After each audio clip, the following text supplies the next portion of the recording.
And that attracts, everything comes with attraction. Like you attract whatever you give out to this universe. So it's like, at that point in time, I attracted saviors and people that was willing to give me their energy to save me from that point. So it's like, go from, I don't want to be here anymore, to, why do I want to be here anymore? Doing anything, like, because you don't care. Like, any drug, talk about it, like, just, like, I think the biggest turning point for me was Dubai. Like, once I went there,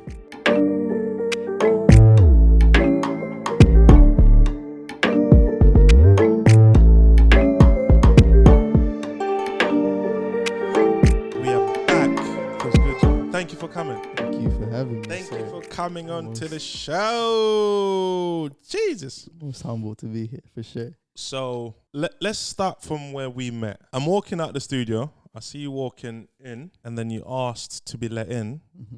I let you in. But you were just so humble with it, to the point where it knocked me. Like, oh wow, he's just so nice, like so calm, and he was genuine. It wasn't, it wasn't like a fake thank you. It was actually genuine from the heart. And I'm like, okay, that's cool. And then I see you again, and you just kept the same energy. Where does that come from? I don't know, to be honest with you. I feel like it's just lifelong. I feel like when people go through certain obstacles in their path, and the journey is hard and difficult, you just build up this persona which doesn't want to deal with having to like portray something else that's not genuine. I guess it's to do with also like coming from a refugee background. Like a lot of the beginning was lies and just told not to be yourself sort of thing, because you couldn't, because of the fear of being taken away to somewhere else and all that stuff. So, there was a long period of time where I couldn't really be myself, like how I wanted to. So when it finally came to this position where you found me, it was like years of just having gone through bare struggles. So what you met is someone who's at that point I was trying to figure myself out, and I still haven't. But I was like, you found me in a stressed position, by the way. It's funny that you say I was relaxed, because I was actually stressing that day, trying to get in early. Yeah, I mean, you were stressed for the music shoot that you was doing, but your energy, everything within you was just like, that's who you were. Like when you saw me, you stepped out your stress, like you showed gratitude and respect, which you don't really get that much. And what was striking about yours is you meant it. Like it was really meant, to the point like I actually felt happy helping you. I mean, like, you always feel happy when you help people, but I was like, oh, I need to be nice to that guy more often, kind of thing, So when you say it was years of discovering yourself, at what point did you decide this is not me before you discovered yourself? I think that was still only like 2-3 months ago, where I was like, I'm done smoking weed, I'm done smoking, I'm done being this person that is detrimental to the people around me, where they weren't happy or respectful of me because of my choices. I don't really like speaking on this subject, but it's because I feel like I've overspoken it. But it's like, after having given myself to a relationship for six or so years, I felt like I lost a big part of myself. So after that came to its conclusion, I felt like that was the turning point where I was like, I have to make this count now. I've just given away, or well, I didn't give it up. It was more of a like, it ended because of like music and having to choose something creative over the relationship. That choice alone was like, we both came to a conclusion to be like, you know what, let's end it. Like, you do what you got to do sort of thing, but make sure you make it count. Don't f this one up sort of thing. And I think that woke me up, and I didn't want to ever take that for granted. Someone giving me 6 years of their life for me not to go and do something with it. So a lot of that was straight after that, if I'm being honest with you. So that was the point, I think, where I decided, let me try something. But with that came me being lost again, trying to deconstructing who I was, trying to figure everything out again, getting lost and just smoking myself to depression and trying to numb out the pain and everything that I've been through, to then going back to that same position and being like, whoa, like, what are you doing sort of thing? Like, don't you remember why you gave everything up for? And it's like, it's a whole constant game. Even till now, it's like I'm doing all this health related stuff, like meditating, running and anything that I can to just get away from the old self and never go back sort of thing, that it's still, I still find myself losing touch. Like even with people around here, like how you said, like you maintain that energy. It's hard. Like you want to keep that energy like always positive, but you find yourself in points where just the world drowns you and your positivity out for a minute. And it's not even the world, it's you. It's always you. It's always me, like just making the worst out of the situation and thinking so hard that it's never what I perceive it to be. And then so when you say you were lost, finding yourself and deconstruct, what is that like? The moment you realize I'm lost, what does that feel like? Because I believe a lot of people are lost, but unaware that they're lost. How does it feel like to realize that, oh, I'm lost and I need to change for the better? Well, we call it for the better, but that could be subjective. It's a hard position to be in. It's like, you realize, well, I don't know if this is for everyone, but it's like you've had enough of life and you don't necessarily want to be alive anymore. And you get to that point for me. And that attracts, everything comes with attraction. Like you attract whatever you give out to this universe. So it's like at that point in time, I attracted saviors and people that was willing to give me their energy to save me from that point. So it's like you go from I don't want to be here anymore to why do I want to be here anymore? Doing anything like because you don't care, like any drug, you talk about it, like just like I think the biggest turning point for me was Dubai. Like once I went there for a month because of my friend's uncle who got me a ticket there, I had no money to go there. I literally had nothing left. I quit my job, more like got fired because I wasn't getting along with people. And then it was just like I was just sick of life on earth sort of thing. So I felt like I just wanted to go to the next chapter again. So that going back to what it feels like to be lost and to want to better yourself, it's that whole idea of like, I deserve to live. Why am I being so hard on myself? And I think just realizing that the people around you care about you and love you to the point where you realize that they are you and everything around you is you. So it's like the more you start to want to kill who you are, the more you're killing everything around you. So it's like if I better myself, and I've seen it firsthand now, everything around me gets better and like sharper, and the reflections get clearer, and like the people are stronger, and like the people I meet are just wiser, and just like, and that comes with leveling up yourself. I feel like the moment you start to realize that the world is so reflective of what you put into it, that's the turning point. Because it's like, right, okay, I can put in 100 hours right now and it will actually show. It's not like it's going to nothing. Everything around you changes, from the food to the drink to the choices you make to literally everything. It's just, and I think that helps a lot to realize the universal side of it, because the universe is so mystical in that sense that it just throws tests and gifts at you every single day. And yeah, I think I'm just lucky enough to meet people like yourself who. Oh no, yeah, I think we're the lucky ones here. It's beautiful to say the moment you better yourself, everyone around you is better and the universe gives back. And what's even more interesting, you saying you are the same as the people around you, your environment, which a lot of people don't realize that.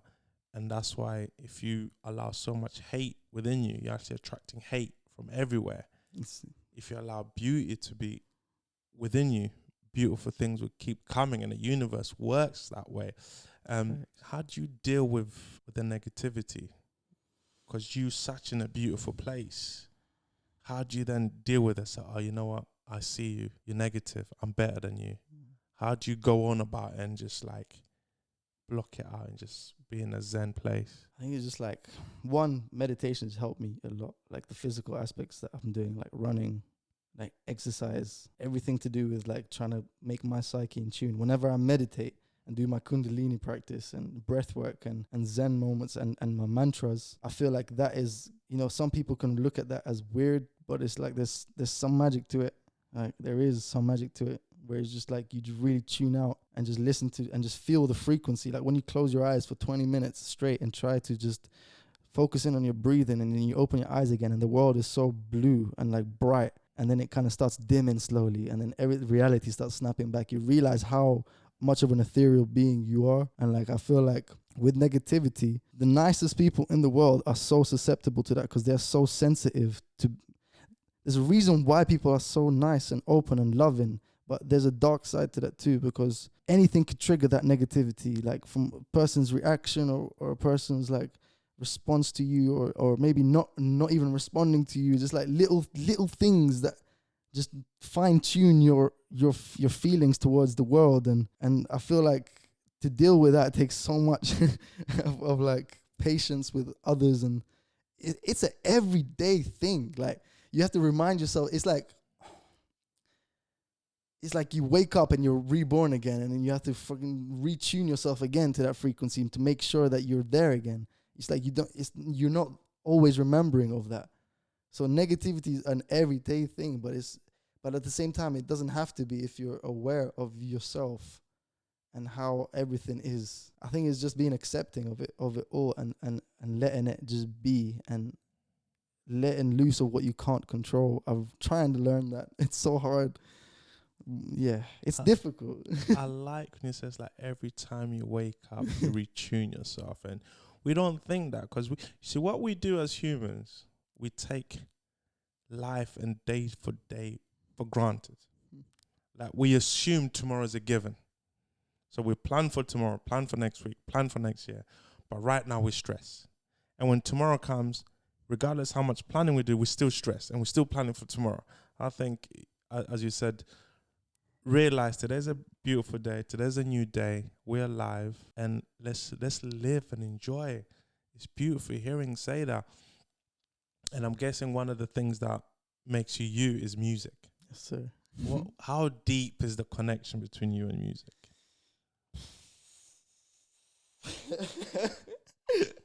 That's probably the most deepest part of my being is music. My sister plays violin. My mom used to be like this wedding singer. My dad played the rhythm guitar. Like, it's in the family. Like, even at weddings in Albania, like, it's all so deafening. Like, saxophones, flutes, everything. Music is at my very core. And sometimes, like, I've lost it in between because, like, I never had the equipment, and like I would always be on like phone recordings and stuff like that, trying to make my music. Yeah. And as time went on, we got Logic, we got Premiere Pro. I started in GarageBand. So, but for me, where music really took a turning point is like, and please excuse me in this moment, but I took LSD, which is this substance that kind of takes you out of it. It's, if anyone knows about the pineal gland, I don't know too much about the science of it, but did you do it purposefully, or was you seeking for something, or was it just fun?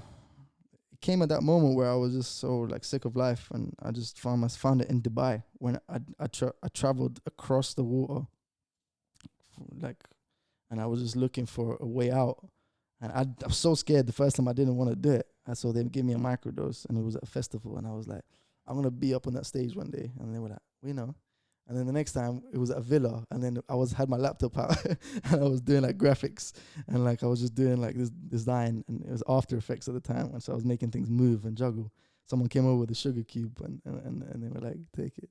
And I was just like, what is it? And they were like, it's got one drop in it. And I was like, okay, cool. Well, I didn't even think at that moment. I did not give a flying like fudge, whatever. So I took it, and then just slowly started sinking in. And I was like, my friend came over and he was like, what are you doing, man? I was like, I'm trying to make him dance. And that was like the first moment of that. And then they came around and dropped another one on my wrist, on the top of my hand. So I licked it. And that's when everything just went, like I was literally trying to make everything in the room dance, from the pots of plant to the walls to the freaking like to the library case, like everything was trying to make this guy trying to make the mirror dance. I ran around the table for like a good 6 hours, dude. Wow.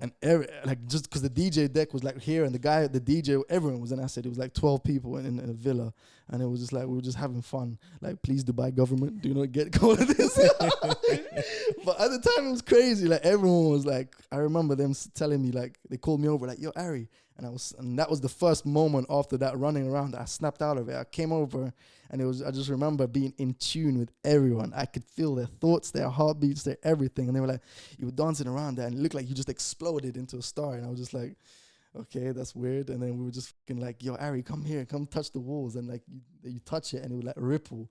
And like that experience alone taught me so much. It taught me about being connected to people. It taught me, I was behind a computer desk at that point, and I was like playing around with like music and like the bass and everything, the treble. And that was like the first time I'd ever touched anything like technological. And look where I am now. I'm in a recording studio. Like, no, you're not in the record. You actually own the studio. Yeah, but you own the studio. This is crazy to me. It's interesting you say you went from on your phone to actually owning your own studio. What is that process like? Because dreaming for something and actually seeing it, it's not that far apart. But a lot of people struggle to make the link. What was that like for you?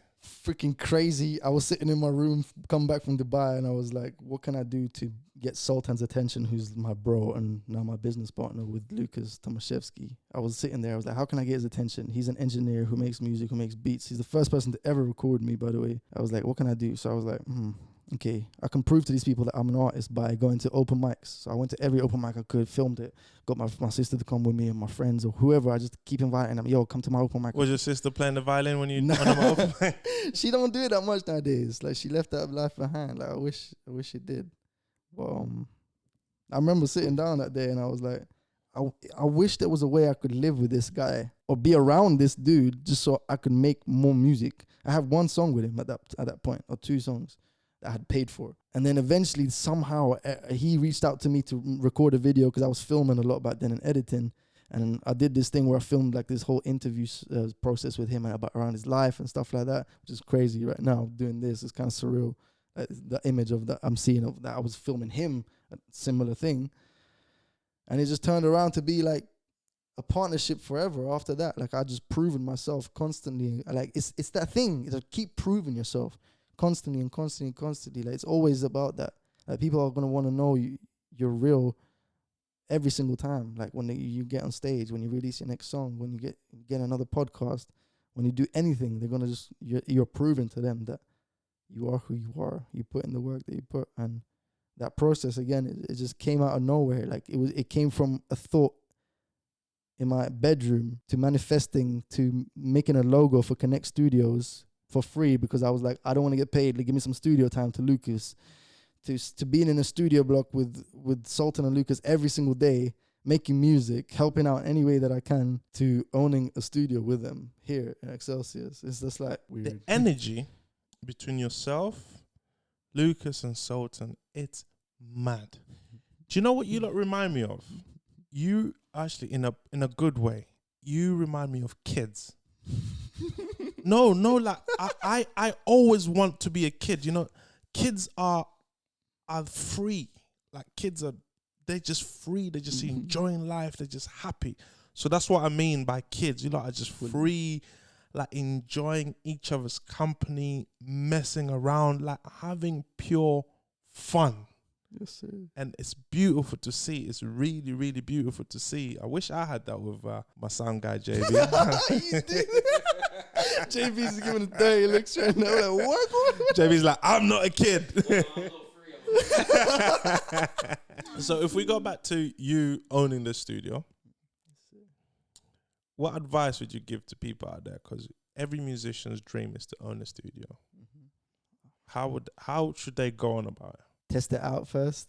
I mean, we started off in a room, like at Lucas's house. So we had like a whole year to just practice and try this whole studio out. If they're doing it solo, it's kind of hard. Like, I always recommend finding a team you can build with, people that you trust and would give everything, their blood, sweat, and tears to the business. And don't even think of it as a business. It's more of just like a joint venture on a journey through life. Just take it serious, but at the same time, have fun with it. And make sure that what you're doing is professional at the same time. Like, sometimes even we get lost.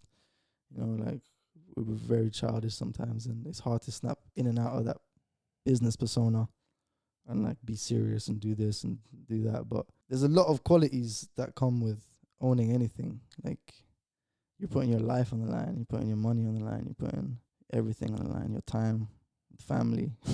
You've given up so much to be here that it's like you best be giving your 100 to it. Yeah, people don't understand the sacrifice that goes into owning something. Like You already know. the sacrifice. I mean, like you said, time, money. Money is not really. I don't think money is the most. Although it's important, I don't think money is the thing that we lose the most. Because if you consistent and keep at it, the money will come back to you. Facts. But that time will never come back. And along the way, you've lost a lot of relations. I believe when you're in your zone, creating what you want to create, doing what you want to do, you will lose relationships, and they'll never come back. They'll never come back. So it's interesting you say a year, practice for a year, because me looking on the outside, I come into your studio, it's like, whoa, dude, this spaceship is nice. The best room in this whole place, in my opinion, by far. Yes. I would have never thought it took you a year of practice to get to where you get. So when people come in, they're like, oh, I want that. And you're like, no, it takes a year. And this is where people don't appreciate. You need to understand that there's a lot that goes on behind the scenes. Big time. A lot, even like on this show, people think, I mean, everyone that does podcasts knows you need to set up. You need to do a bit of research. You need to edit. It's a lot. So I appreciate you, and please keep doing what you do best. Who inspires you, and what inspires you to do what you do? It's a combination of things. You know, it's famous people, it's people that aren't recognized. It's my family, it's my everyday. It's a journey on the train. It's a blade of grass. It's a chewing gum on the floor that's stuck there. And it's a tree. Like, everything inspires me. And it's a cliche thing to say, but I think that's the right way to approach it, because there's never one sole thing that can inspire you. On different days, there's might be that one thing that inspires you, you know. Mumsy might have cooked that meal or done that thing for you that, like, you know, that just made your day so much nicer, and that just inspires you. It might be a girl that you've just started seeing that you just got a bunch of feelings for, and the song just comes out a lot easier. Or it might be a girl that you've been with for years. Or a girl that you've been with for years. Just putting it out there, people. 100%. 1,000%. I think most of my songs are still, past songs are all about that one girl that gave me her all. So I think, females are very powerful in that sense of, females are the most powerful beings in the universe. I believe. I'm not just saying that. I believe females are life.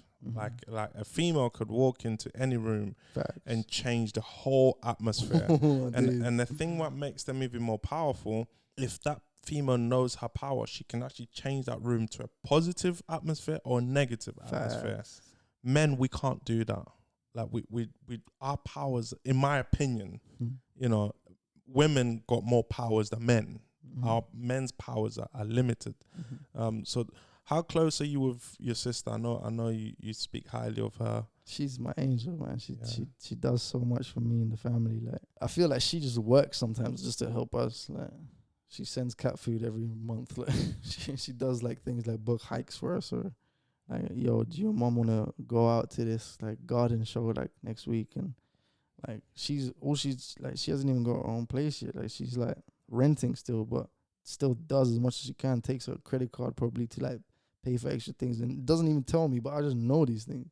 I know how much she's sacrificing just to be able to put a smile on our face and be able to be supportive in any way, because one, she needs her time too, which is why she left home, obviously respectfully so. She's an adult. With that came the whole idea of like, how am I gonna help them out when I'm away? So her way of doing that is by sacrificing as much as she can and providing when she can. And she's so like masculine in that sense. She's so strong as a woman. Like, and it's funny because like recently I've been talking about like the whole divine male and divine female.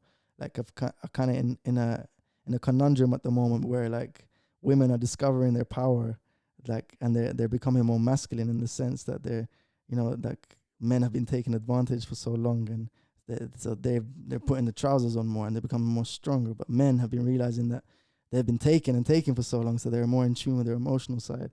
So now we have this imbalance kind of happening at the moment, which is, you know, the women are a lot stronger, the men are becoming a bit weaker. It's like we're still trying to figure out that middle ground, and Mona is is a good representation of females for me, like their strength and their masculinity. Like I think a long time ago, like very recently, I think I've been scared of like women being so strong and masculine in the sense of like I still want to be attracted to them, but because of all the traditional stuff that has just like blockaded that in the past, like you're kind of scared to be that man who's just a bit weaker. But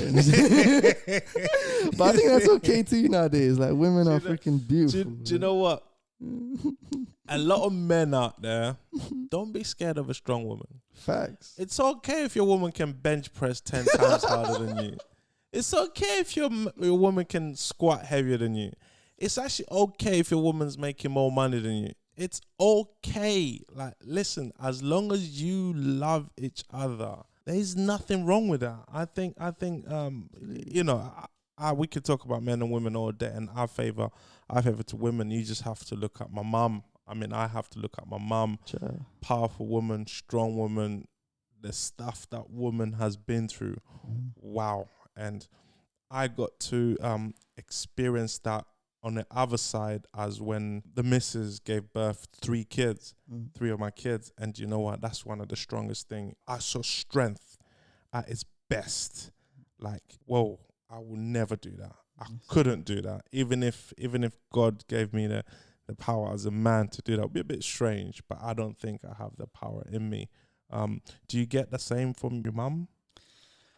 Mom's just, she's like a ball of emotion. She's so happy and just like lovely. And yeah, I mean, we've been through our hardships.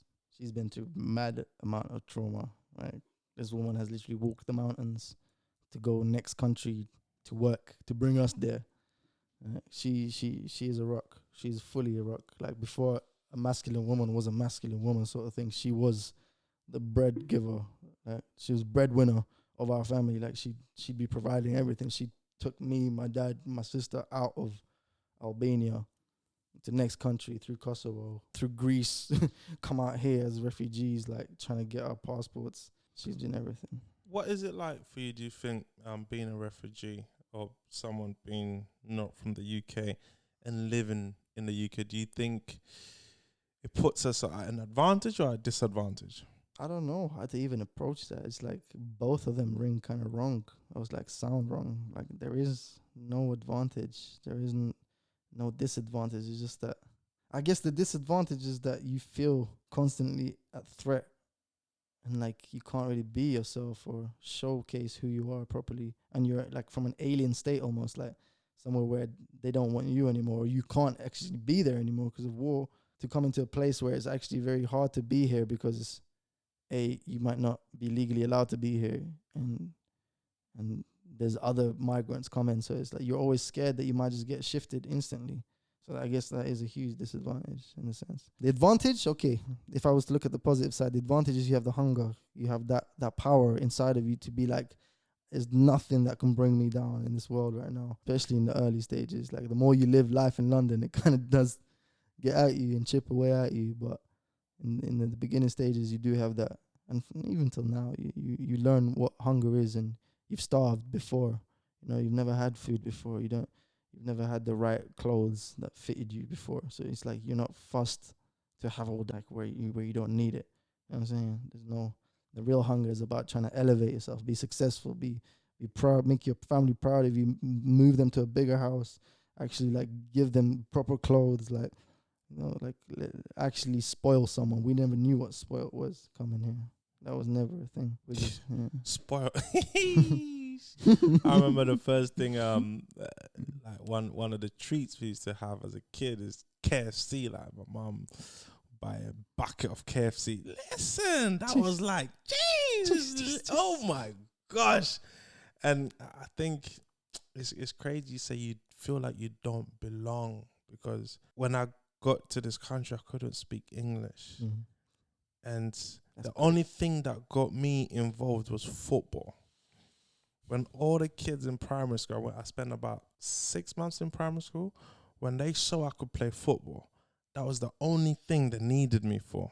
Like at lunchtime at playground, I used to get picked first for football. And oh my gosh, that was magic. And I just wanted to play football for the whole school day. But obviously we got, I think 45 minutes or an hour, whatever it was. Mm-hmm. And when the football, as soon as that whistle went or the bell went, break time's over, lunch time's over, as soon as that football stopped kicking, Francis disappeared. Like no one saw Francis again. So I would have to wait till the next day again. Till football. Football. It was my moment that everyone can see me. So it's I never thought about that when you say you feel like you are an alien. Like, I don't belong here. Why don't they like me? Why don't they pick Trust me? me. Why don't they understand me? Why don't I understand? I just want my friends. I just want my life back. Why am I here? You know, and it's and as a kid, it's hard to articulate to any adult out there, because obviously the adults, like for my mum when we came here, they know this is a better life, or they think or they assume whatever they do, they did it from a place of love. But you can't project that to a kid, you know, at 11 years old or 15 or whatever it may be. I just want my friends. Why am I here? And it was painful, you know. Even I guess, I don't know, I guess you could say some sort of trauma. There's at times where I still feel I don't belong. I literally still, and I guess that's why I feel I have to work 10 times as hard as the next person. Mm-hmm. You know, now, and I guess if now we turn that's the positive, because I believe life in London or life in the UK is hard, but it's not as hard. That's because I have something to compare it to. Mm. Whereas if the people who are born here, they have nothing to compare it to, it's still hard. Don't get me wrong, it's still hard. But when I look, I'm like, wow, is this what you call hard? Mm. So I guess that's the advantage. And that's why you see in most places, a lot of foreigners come to the UK and within 5 years, they've literally got 2-3 houses on this business, because their level of hard working is very different. Trust me. To the level of the person who was born here. And I'm not saying life for those who are born here is not hard. It is hard for them, because that's their hard. But for most foreigners, their hard is very different. Literally. It's crazy. It's crazy. Journeys. Music. What's Yes, coming sir. out next for music? What's coming out? I know there's I had a sneak peek of your going back to what music does to you. I know where music takes you to a place where I haven't personally witnessed anyone go to that place other than you, because when we was in your studio and you was playing your music, I was just looking at you. Whoa, you were just like, you transcended somewhere else. Yeah, I zone. I get out of this planet. Like I'm like, is he okay? But you just energy, just fun. It's just like, oh yeah, he's in that place. I'm like, can I come to that place? But you're just so zoned in that place, and no one can get in. So tell us, what's next? What's coming out? What's new? What's happening? What's the big project? 14th of May, we're releasing a single. That's going to be the Sonic Experience. That's where people can actually go on Spotify, Tidal, Apple Music. And I'm hoping Pandora and a bunch of other places are going to have that song available for everyone to listen to through their headphones and just enjoy it sonically. On 21st of May, I'm going to be releasing the first visual experience, which is the live performance. And that's going to be coming out on our YouTube channel for Connect Studios. And on the 8th of June, this is the grand finale. This is what we've been trying to pull off for the last year nearly, since last July. So it's coming up to a year nearly. GRM Daily, we're coming out with Evil Love, the actual music video, the official, color graded, fully edited. Everyone's energy's been put into it. That's coming out, and I'm super, super excited, and I can't wait to showcase that to everyone. And it's a tale about two lovers juxtaposed. Yeah, simply put, if that's the elevator pitch, it's just love deconstructed, reconstructed, and re-envisioned. It's about demons, inner demons. It's about reflections. It's about love. It's about hate. It's about everything that you could possibly go for, from the ugly side to the beautiful side of love, encapsulated in this music video. Yeah. The graphics, Yes, sir. match that song so to the T. It's crazy. And I opened the door for that film, for that video to be shot. I just want to put it out there. You know, I think can we put that in a credit? Yes. Francisco opened the door to the studio. Special thanks. Without him, we wouldn't have been there. No, it was beautiful. So there's a kid out there who wants to be where you want to be, own his own studio, make beautiful music, but more importantly, be in a beautiful place with him or herself. What advice would you give them, and how would you tell them to go on about doing that, getting to where you are? There's no advice in the world that could prepare you for wanting to be where you want to be.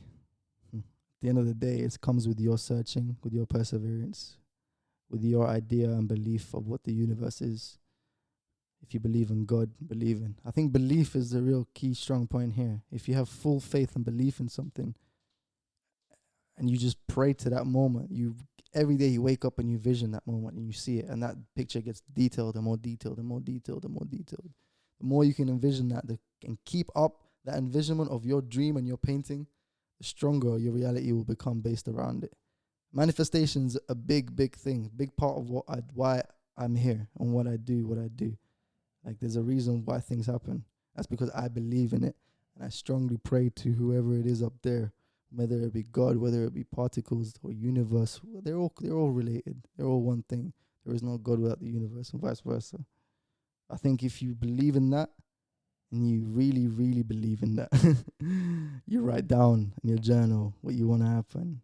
You write a diary. You speak to something out there. It might sound crazy, but you got to be able to do those things and push your boundaries and not feel like you're weirder than people. Like, if you feel like you're weirder than people, that's probably a good sign. Be that weird person. Own it. Live in that moment. You owe it to yourself to just believe in everything. There is a higher power at work. It's mystical. It's you don't know how it works. But just believe that it works. Everything bad is meant to happen, and everything good is meant to happen. Whatever you go through in this life, it's a test. Every day, I'll say this to myself every time. Every day is a test and a gift.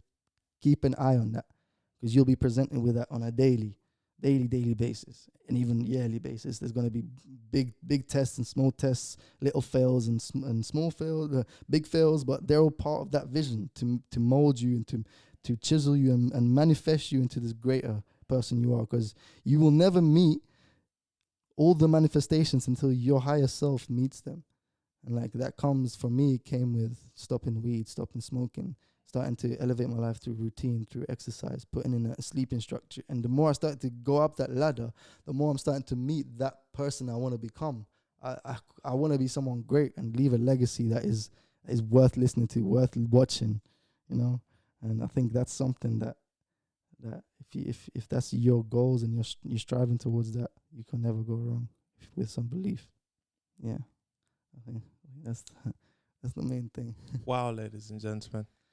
We started off the show on Koh-versation, and the show ended up with Arian's show. Got taken over. Conversations got taken over. That was amazing. No, that was that. I normally ask the guests to close the show. How they want to close it, I don't know. I don't think. Yeah. Ladies and gentlemen, let's show some love. Let us support. You have no other alternative. It's basically simple. I don't care who you are. You want some form of success. And the only way you're going to get that success, you're going to seek to others. You're going to need help from others. So the best way to get help from others is start helping others. Start supporting others. And people appreciate you. They'll love you. And they'll support you back. So therefore, you find yourself actually working less, try to convince others to support you, because others will appreciate you for supporting them. So in return, they'll support you. Not all will support you in return, but a majority of people will support you in turn. So with that said, ladies and gentlemen, love, peace, and happiness. Till next time. Yes.